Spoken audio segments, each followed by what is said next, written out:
మీరెప్పుడైనా వృక్షాన్ని చూసారా? భూమి నుంచి దానికి ఎంత నీరైతే కావాలో అంత మాత్రమే తీసుకుంటుంది.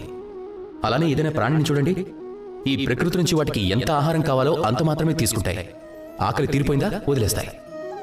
కానీ మనుషుల్ని చూడండి, వారికి వారి జీవితంలో ఏది దొరికినా సరే, వస్తువులు, ధనం, భోజనం, శక్తి, అవసరానికన్నా ఎక్కువగా పొందాలని ప్రయత్నిస్తూ ఉంటారు. అదిగాక అవసరానికన్నా ఎక్కువ దొరికినా కూడా అది వాళ్ళకి తక్కువే. అసలు అలా ఎందుకు జరుగుతుంది? దాని వెనుకున్న కారణం ఏమిటి? కారణం లోభం. లోభం యొక్క అగ్ని ఎలా ఉంటుందంటే, మనుషుల మనసుల్లో ఒక్కసారి మేల్కొందంటే అది పెరుగుతూనే ఉంటుంది. ఎప్పటి వరకు పెరుగుతుందంటే దాన్ని మీరు స్వయంగా ఆపేంత వరకు. ఈ లోభం యొక్క అగ్నిని ఆర్పటం సంభవమే, అవసరం కూడా.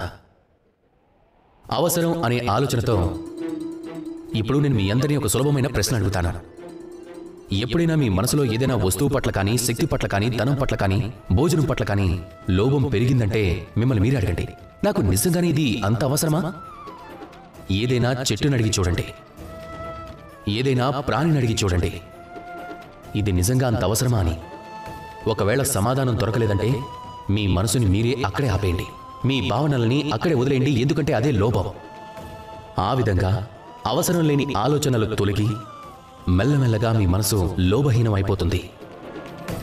అప్పుడు ఇదే మనసు సంతోషంతో చెప్తుంది, రాధా కృష్ణ.